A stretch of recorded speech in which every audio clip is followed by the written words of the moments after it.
খোদার কসম, আজ থেকে একটি দোয়াও মিস হবে না। 1 সেকেন্ডে সব দোয়া আরশে পৌঁছে যাবে। আফ্রিকার তানজানিয়ার এক ব্যবসায়ীর ঘটনা। তিনি অনেক বড় ব্যবসায়ী, ডেভেলপার ব্যবসায়ী। তিনি তার এলাকায় প্রায় 7,000 ঘর তৈরি করেছেন। তিনি দাওয়াত ইসলামের মোবাল্লিগ মাওলানা আব্দুল হাবিব আত্তারিকে ওনার তৈরি সেই শহরে নিয়ে যেতে চাইলেন। আব্দুল হাবিব আত্তারি বলেন, আমি এই ব্যবসায়ী ভাইটির কাছ থেকে একটি জিনিস শিখেছি, যা ফর্মুলার মতো মনে রেখেছি, যে ফর্মুলা আপনাকে সকল ব্যর্থতার মধ্যেও টেনশন মুক্ত রাখবে। তিনি বলেন, আমি যখন সেই ব্যবসায়ীর গাড়িতে করে তার শহরে যাচ্ছিলাম, পথে একটি ব্রিজ ছিল। সেই ব্রিজে কাজ চলছিল, ফলে গাড়ি থেমে গেল। সে ব্যবসায়ী অনেক লোককে ফোন করলো যাতে উনার গাড়িটি ব্রিজের উপর দিয়ে যাওয়ার অনুমতি দেওয়া হয়। অনেক চেষ্টা করলেন, কিন্তু সেই ব্রিজের উপর দিয়ে যাওয়ার অনুমতি পেলেন না। অবশেষে ব্যর্থ হয়ে গাড়ি ঘুরিয়ে আবার আমাকে আমার স্থানে নিয়ে আসলেন। আমি ভাবলাম বেচারা অনেক আশা করে আমাকে নিজের শহরে নিতে চেয়েছিল, কিন্তু ব্যর্থ হলো, তাই তার মনে কষ্ট পেয়েছে। তাই আমি সেই ব্যবসায়ীকে সান্ত্বনা দিয়ে বললাম, আপনি টেনশন করবেন না, হয়তো এর পেছনে আল্লাহ আমাদের জন্য কোনো কল্যাণ নিহিত রেখেছেন। তখন সেই ব্যবসায়ী লোকটি এমন একটি কথা বললেন যা আমি আজও ভুলিনি।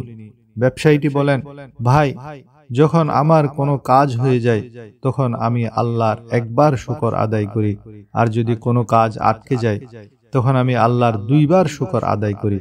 আমি জিজ্ঞেস করলাম, কেন? তিনি বলেন, আমাদের আজকে যাওয়ার পথে যে বাধা এসেছে, সে বাধা অতিক্রম করার জন্য আমি আপ্রাণ চেষ্টা করেছি, কিন্তু তারপরও যখন যেতে পারিনি, তখন আমি 100% বুঝতে পেরেছি যে এই যেতে না পারাটা আমার রবের পক্ষ থেকে ফয়সালা, আর আমার রব যে ফয়সালা করেছেন তা আমাদের কল্যাণের জন্য করেছেন। সেদিন একজন আফ্রিকার ব্যবসায়ীর মুখে এত সুন্দর কথা শুনে আমি তা আজও ভুলতে পারিনি। এটা এমন একটি ফর্মুলা, যদি সব সময় এই ফর্মুলা মনে রাখেন, লাইফটা টেনশন মুক্ত হয়ে যাবে।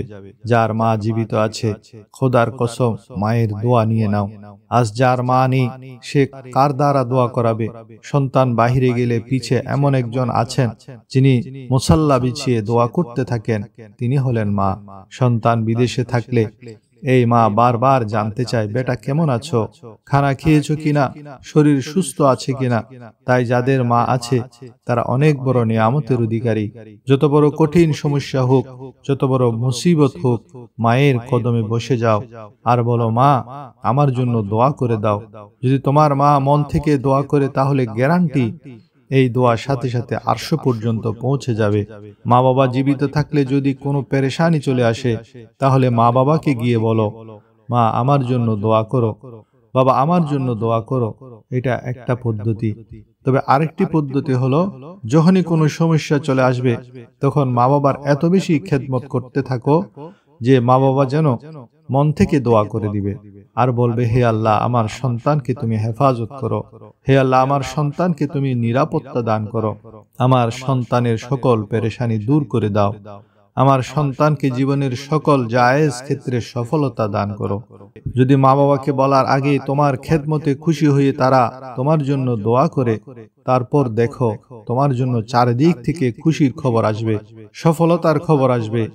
আসমান জমিনের বরকতের দরজা সমূহ আল্লাহ তাআলা খুলে দিবেন। আল্লাহর প্রিয় হাবিব সাল্লাল্লাহু আলাইহি ওয়াসাল্লাম ইরশাদ করেন, যার সারাংশ হলো, যখন কোনো ফাসিক ফাজির গুনাহগার লোক আল্লাহর দরবারে দোয়া করে, আল্লাহ ফেরেশতাদের নির্দেশ দেন, এর কাজ তাড়াতাড়ি করে দাও। কারণ কি? কারণ হলো এই ফাসিকের দোয়া আল্লাহ পছন্দ করেন না, তার আওয়াজ আল্লাহ পছন্দ করেন না। আর যখন আল্লাহর কোনো নেক বান্দা আল্লাহর বারেগাহে দোয়া করেন, তখন আল্লাহ ফেরেশতাদের বলেন, এখন সে যা চাইছে তাকে তা দিও না, তার চাওয়াটা আমার কাছে খুব পছন্দ হয়েছে, তাকে আরো চাইতে দাও, তাকে আমার কাছে আরো বেশি বেশি দোয়া করতে দাও। কিন্তু আফসোস সেই লোকের জন্য যেই বলে আমার দোয়া কবুল হচ্ছে না, অথচ তার দোয়া কবুল না হওয়ার দ্বারা বোঝা যায় তার আওয়াজ আল্লাহর কাছে পছন্দ হয়েছে, তার চাওয়া আল্লাহর কাছে পছন্দ হয়েছে।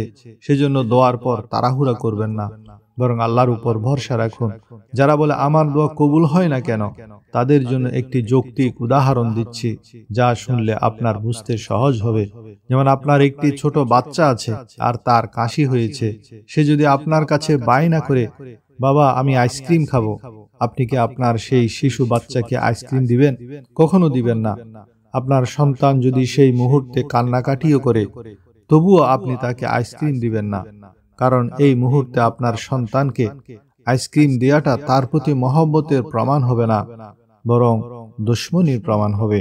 আপনি পিতা হয়ে যেমন আপনার সন্তানকে কখন কি দিতে হবে তা ভালো বুঝতে পারেন, ঠিক তেমনি আমাদের যিনি খালেক, আমাদের যিনি রব, তিনিও আমাদেরকে কখন কি দিতে হবে, কখন কি দিলে আমাদের জন্য কল্যাণ হবে তা তিনি ভালোভাবেই জানেন।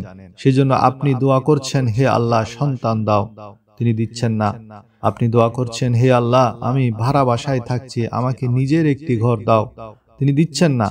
আপনি দোয়া করছেন, হে আল্লাহ আমি বিদেশে যেতে চাই, আল্লাহ ভিসার ব্যবস্থা করে দাও, কিন্তু তিনি দিচ্ছেন না। কারণ এই রব আপনাকে, আমাকে 70 জন মায়ের চেয়েও বেশি মহব্বত করেন। মা বাবা যেমন সন্তানের ভালোর জন্য সন্তানকে আইসক্রিম দিচ্ছেন না, তেমনি আপনি চাওয়ার পরও যদি রব আপনাকে কোনো কিছু না দেন, তাহলে বিশ্বাস করুন সে না দেয়াটাও আপনার জন্য উত্তম এবং কল্যাণকর। যে একটি সন্তানের জন্য তামান্না করছেন কিন্তু সন্তান হচ্ছে না, বিশ্বাস করুন আপনার জন্য সন্তান কল্যাণকর নয়। চিন্তা করুন সেই সব পিতামাতার ব্যাপারে যাদের সন্তানেরা তাদেরকে মারধর করে ঘর থেকে বের করে দেয়, বৃদ্ধাশ্রমে রেখে আসে। এসব পিতামাতা বৃদ্ধাশ্রমে বসে বসে বলে, হায় আল্লাহ যদি আমাকে এমন সন্তান না দিত। হতে পারে আল্লাহ আপনাকে ভালোবাসেন, সেজন্য আপনাকে এমন নাফরমান সন্তান না দিয়ে আপনার জন্য কল্যাণকর ফয়সালা করেছেন। সেজন্য দোয়া করবেন, আল্লাহর কাছে চাইবেন, কিন্তু যা চাইবেন তা পেলেও আল্লাহর শুকর করবেন, না পেলেও শুকর করবেন। দোয়া কবুল না হওয়ার একটি কারণ হলো হারাম রিজিক। হাদিস শরীফে আছে, হারাম খোরের দোয়া কবুল হয় না। বান্দা হারাম খাচ্ছে, সুদের কারবার করছে, মিথ্যা বলে ব্যবসা করছে, আর অভিযোগের সুরে বলে আমার দোয়া কবুল হয় না কেন। একবার হযরত মুসা আলাইহিস সালাতুস সালাম এক ব্যক্তিকে দেখলেন খুব বেশি কান্নাকাটি করছেন আর বলছেন, হে আল্লাহ আমার দোয়া কবুল করে নাও, হে আল্লাহ আমার দোয়া কবুল করে নাও। মুসা আলাইহিস সালাম সেই ব্যক্তির এমন আহাজারি দেখে আল্লাহকে বললেন, হে আল্লাহ তোমার এই বান্দা কেমন কান্নাকাটি করছে দোয়া কবুলের জন্য, তুমি তার দোয়া কবুল করে নাও। তখন এরশাদ হলো, হে মুসা, সে যদি কাঁদতে কাঁদতে মরেও যায়, এত উঁচুতে হাত তুলে যে তার হাত আসমান বরাবর পৌঁছে যায়, হে মুসা তবুও আমি তার দোয়া কবুল করব না। আরজ করলেন, হে আল্লাহ কারণ কি? এরশাদ হলো, হে মুসা, সে হারাম ভক্ষণ করে, সে যে পোশাক পরিধান করেছে তা হারাম, অথচ একজন জলিলুল কদর নবী তার দোয়া কবুল করার জন্য সুপারিশ করছেন, তবুও আল্লাহ হারাম ভক্ষণকারীর দোয়া কবুল করেননি। সেজন্য রিজিককে হালাল করুন। আপনি যদি চান মুস্তাজাবুদ দাওয়াত হয়ে যাবেন, মুস্তাজাবুদ দাওয়াত বলা হয় যার সকল দোয়া কবুল হয়। হযরত সাদ ইবনে আবি ওয়াক্কাস রাদিয়াল্লাহু তাআলা আনহু প্রিয় নবীজির কাছে প্রশ্ন করলেন, ইয়া রাসূলুল্লাহ আমি মুস্তাজাবুদ দাওয়াত হতে চাই। তখন নবী করিম সাল্লাল্লাহু আলাইহি ওয়াসাল্লাম তাকে কোনো লম্বা লম্বা সিলেবাস, বড় বড় ওজিফা ও আমল দেননি, বরং এক লাইনে নবীজি ফর্মুলা বলে দিয়েছেন। বললেন, হে সাদ, তোমার লোকমা, তোমার খাবার পবিত্র করে নাও, তাহলে তুমি মুস্তাজাবুদ দাওয়াত হয়ে যাবে। আরেকটি বিষয় হলো আমরা দোয়ার মধ্যে মনোযোগী হই না। মনে রাখবেন, আল্লাহ অমনোযোগীর দোয়া শুনেন না। উদাহরণস্বরূপ, যখন ইমাম সাহেব দোয়া করেন তখন আমরা এদিক সেদিক তাকিয়ে থাকি, দোয়াতে তিনি কি বলছেন সেদিকে মনোনিবেশ করি না, অমনোযোগী হয়ে আমিন আমিন বলতে থাকি। অথচ দোয়া হলো আল্লাহর সাথে কথা বলা, আর আপনি কথা বলছেন আল্লাহর সাথে, আর মনোযোগ হলো অন্যদিকে। আপনি যদি আপনার একজন ছাত্রকে বা আপনার সন্তানকে কোনো কিছু বুঝান, সেই সময় সে যদি আপনার কথার দিকে মনোনিবেশ না করে এদিক সেদিক তাকাতে থাকে, আপনার কথার পাত্তাই না দেয়, কেমন লাগবে? ঠিক তেমনি রবের বারগাহে হাত তুলে যদি ধ্যান অন্যদিকে থাকে, কিভাবে দোয়া কবুল হবে? দোয়া কবুল না হওয়ার আরো একটি কারণ হলো বিশ্বাস না থাকা। বান্দা বলে, দোয়া করব, কিন্তু আমি জানি আমার দোয়া কবুল হবে না। এই ধরনের একটি ঘটনা আছে। একবার একটি গ্রামে বৃষ্টি হচ্ছিল না। গ্রামের সকলে মিলে সিদ্ধান্ত নিল সবাই মিলে আল্লাহর দরবারে দোয়া করবে। গ্রামের সকল মানুষ একটি ময়দানে জমা হয়ে গেল, ইস্তেসকার নামাজ পড়ে দোয়া করবে। গ্রামের একজন যুবক সে ময়দানে ছাতা নিয়ে উপস্থিত হলো। গ্রামের অন্যান্য যুবকরা তার হাতে ছাতা দেখে হাসতে লাগলো। তারা বলতে লাগলো, কয়েক মাস যাবৎ বৃষ্টি বাদলের দেখা নাই, আর তুমি ছাতা নিয়ে ঘুরছো। তখন সেই যুবক জবাব দিল, আজ তো আমরা সেই মালিকের দরবারে দোয়া করতে এসেছি যিনি বৃষ্টি বর্ষণের মালিক। যদি আজ তিনি বৃষ্টির নাজিল করেন তখন কি ভিজে ভিজে যাব? সেদিন সেই নৌজওয়ানের এমন একিন, এমন দৃঢ় বিশ্বাসের বরকতে আল্লাহ মুষলধারে বৃষ্টি নাজিল করলেন। সকল গ্রামের লোক ভিজে ভিজে ঘরে ফিরেছেন, আর সেই যুবক ছাতা মাথায় দিয়ে সহি সালামতে ঘরে ফিরে গেল। সেজন্য দোয়া করতে হবে একিনের সাথে। আমরা সমস্যায় পতিত হলে হতাশ হয়ে যাই, মনে মনে ধারণা করি এটা এত বড় সমস্যা, এই সমস্যা সমাধান হতেই পারে না। অথচ এই সমস্যা আমার জন্য, আপনার জন্য বড়, কিন্তু আল্লাহর কাছে বড় না। একটি যুক্তি দিয়ে বুঝালে বুঝতে পারবেন। ধরুন, ঘরের মধ্যে পিঁপড়া চলাচল করার রাস্তায় আপনি একটি বড় আপেল রেখে দিলেন। সে আপেলটি পিঁপড়ার জন্য অনেক বড় পাহাড়, সে সেটাকে তার রাস্তা থেকে সরাতে অপারগ, তাই সেই পিঁপড়া রাস্তা পরিবর্তন করবে। কিন্তু আপনি যদি সে আপেলটি পিঁপড়ার রাস্তা থেকে তুলে নেন 1 সেকেন্ডের মধ্যে, তাহলে পিঁপড়ার রাস্তা ক্লিয়ার হয়ে যাবে। ঠিক তেমনি আমাদের চলার পথে যেসব বাধা আসবে তা আমাদের জন্য পাহাড়ের মতো বড় হতে পারে, কিন্তু আল্লাহর কাছে তা দূর করা মোটেও কঠিন নয়। ইন্নাল্লাহা আলা কুল্লি শাইইন কাদির, নিশ্চয় আল্লাহ সকল বিষয়ে সর্বশক্তিমান। তিনি যখন চান, যেভাবে চান, সেকেন্ডের মধ্যেই প্রবলেম সলভ করতে পারেন। তাই আল্লাহর কাছে অন্তর থেকে দোয়া করুন। একজন ডাক্তার, এর প্রসিদ্ধ ঘটনা, পাকিস্তানের ডাক্তার, সেই ডাক্তারের নাম হলো ডাক্তার আহমদ। তিনি সেই দেশের বড় বড় ডাক্তারদের একজন ছিলেন। হুকুমত সিদ্ধান্ত নিল যে সে ডাক্তারকে রাষ্ট্রীয়ভাবে সবচেয়ে বড় পুরস্কারে ভূষিত করবেন।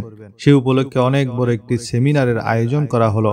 ডাক্তার এসব আয়োজনের খবর শুনে খুবই খুশি হলেন এবং সেই প্রোগ্রামে অংশগ্রহণের জন্য তিনি একদিন আগে ফ্লাইট বুক করে নিলেন। ফ্লাইট আকাশে উড়ার পর বৈরী আবহাওয়ার কারণে ফ্লাইট যথাস্থানে না পৌঁছে পথের মধ্যে একটি ছোট এয়ারপোর্টে ল্যান্ড করা হলো। ডাক্তার সাহেব অনেক পেরেশান, কারণ তাকে যে কোনো মূল্যে রাজধানীতে পৌঁছতে হবে, কারণ আগামীকাল এত বড় অনুষ্ঠান শুধু আমাকে অ্যাওয়ার্ড দেওয়ার জন্য। কিন্তু এয়ারপোর্টের আমলারা খবর দিল আজকে এই ফ্লাইট যেতে পারবে না। তখন ডাক্তার সাহেব চেঁচামেচি শুরু করে দিলেন, কারণ আগামীকাল রাষ্ট্রীয়ভাবে যে অনুষ্ঠান রাজধানীতে হবে তা একমাত্র আমাকে অ্যাওয়ার্ড দেওয়ার জন্য, যে অনুষ্ঠানে বিভিন্ন দেশ থেকে অনেক অতিথিরা আসবেন। এখন আমাকে যে কোনো মূল্যে রাজধানীতে পৌঁছতে হবে। তখন এয়ারপোর্টের স্টাফরা পরামর্শ দিল, আপনি যদি রাজধানী রাতের মধ্যে পৌঁছতে চান তাহলে আপনি একটি কার ভাড়া করে বাই রোডে 7-8 ঘন্টার মধ্যে রাজধানী পৌঁছতে পারেন। ডাক্তার সাহেব তাদের পরামর্শ মোতাবেক একটি কার ভাড়া করলেন, কিন্তু সারা রাত প্রচন্ড বৃষ্টির কারণে, ইলেকট্রিসিটি না থাকার কারণে কার ড্রাইভার রাস্তা ভুল করে অন্য একটি গ্রাম্য রাস্তায় গাড়ি ঢুকিয়ে দিলেন। অনেক দূর যাওয়ার পর তারা একটি ঘরে চেরাগ জ্বলতে দেখলো। তারা গাড়ি থেকে নেমে সেই ঘরে গেল। ঘরে একজন বুড়ি ছিল। তিনি ড্রাইভার ও ডাক্তার সাহেবকে কিছু খেতে দিলেন। ডাক্তার দেখলেন বুড়ির ঘরে একজন যুবক বিছানায় শুয়ে আছেন। ডাক্তার জিজ্ঞেস করলেন, মা, এই ছেলেটিকে? বুড়ি বলল, বেটা, সে আমার নাতি, সে প্রচন্ড রোগে আক্রান্ত। আমি এলাকায় কয়েকজন ডাক্তারকে দেখিয়েছি, সকলে আমাকে পরামর্শ দিল এর চিকিৎসা শুধুমাত্র এই দেশে একজন ডাক্তার করতে পারেন, যার নাম হলো ডাক্তার আহমদ। সেদিন থেকে আমি প্রতিদিন দোয়া করি যেন আল্লাহ আমার এই নাতিকে ডাক্তার আহমদের কাছে নিয়ে চিকিৎসা করাতে পারে। এই কথা শুনে ডাক্তার আহমদ চোখের পানি ছেড়ে দিলেন। ডাক্তার বলল, মা, আমার ফ্লাইট খারাপ হওয়া, আবহাওয়া খারাপ হওয়া, ছোট এয়ারপোর্টে অবতরণ করা, আমার কারের রাস্তা ভুল হওয়া এবং আপনার দরজার সামনে এসে দাঁড়ানো, এই সব কিছু আপনার দোয়ার ফল। আমি হলাম ডাক্তার আহমদ। আল্লাহ আমাকে আপনার ঘরে নিয়ে এসেছেন, আমি আপনার এই নাতির চিকিৎসা করব। এটাই হলো দোয়ার ফল। আরেকটি বিষয় খুবই গুরুত্বপূর্ণ, তা হলো কখনো কারো বদদোয়া নিবেন না। মানুষের বড় নিঃশ্বাস আপনাকে ধ্বংস করে দিতে পারে। এক বাজারে এক গরিব মাছ ব্যবসায়ী মাছ নিয়ে এসেছেন। এমন সময় একজন পুলিশ অফিসার সেই গরিবের তাজা তাজা মাছগুলি জোর করে নিয়ে যেতে লাগলেন। গরিব লোকটি মাছের মূল্য চাইলে সেই পুলিশ অফিসার তাকে উল্টা ধমক দিয়ে মাছগুলি নিয়ে চলে গেলেন। সে গরিব অনেক কাঁদলো আর আল্লাহর দরবারে বিচার দিয়ে দিল। সে মাছগুলি ছিল জীবিত, তার মধ্যে এমন মাছ ছিল যার কাঁটা ছিল বিষাক্ত। সে বিষাক্ত মাছের কাঁটা পুলিশ অফিসারের হাতের একটি আঙ্গুলে লাগলো। আস্তে আস্তে সেই আঙ্গুল প্রচন্ড ব্যথা শুরু হলে সে দ্রুত একজন ডাক্তারের কাছে গেল। ডাক্তার বললেন, আপনার আঙ্গুলে বিষক্রিয়া শুরু হচ্ছে, দ্রুত আপনার এই আঙ্গুল কাটতে হবে, না হয় ইনফেকশন দ্রুত হাতে ছড়িয়ে পড়বে। তার আঙ্গুল কাটা গেল। কিন্তু কিছুক্ষণ পর তার হাতের তালুতেও লাল হয়ে ব্যথা আরম্ভ হয়ে গেল। সে আবার ডাক্তারের কাছে গেল। ডাক্তার দেরি না করে তার হাতের তালু কেটে ফেলল, না হয় পুরা হাত কাটতে হবে। কিন্তু রাতে সে ইনফেকশন পুরা হাতে ছড়িয়ে পড়ল। সে পুলিশের একজন বিচক্ষণ বন্ধু ছিল। সে তাকে প্রশ্ন করল, আজকে তুমি কি কারো উপর জুলুম করেছ? সে বলল, না, তবে একজন গরিব মাছওয়ালার থেকে মাছ নিয়ে এসেছি, তার মাছের দাম দেই নাই। সে বন্ধু পুলিশকে নিয়ে খোঁজ নিয়ে সে মাছওয়ালার ঘরে চলে গেল। তার মাছের ডাবল মূল্য দিল আর নিজের অপরাধের জন্য তার কাছে ক্ষমা চাইল। সাথে সাথে আল্লাহর কুদরতে তার হাতের ব্যথা দূর হয়ে গেল। তখন পুলিশের বন্ধুটি মাছওয়ালাকে জিজ্ঞেস করল, তুমি আমার বন্ধুকে কি বদদোয়া করেছ? সে বলল, আমি বদদোয়া করিনি, শুধু বলেছি, হে আল্লাহ, আমি অসহায়, এই লোক শক্তিশালী, সে আমার উপর যে জুলুম করেছে তুমি তার বদলা গ্রহণ করিও। আল-আমান, আল হাফিজ। সেজন্য কারো উপর জুলুম থেকে বেঁচে থাকবেন, কারো বদদোয়া নিবেন না, কাউকে অন্যায়ভাবে আঘাত করবেন না, কারো সাথে কোনো অন্যায় আচরণ করবেন না।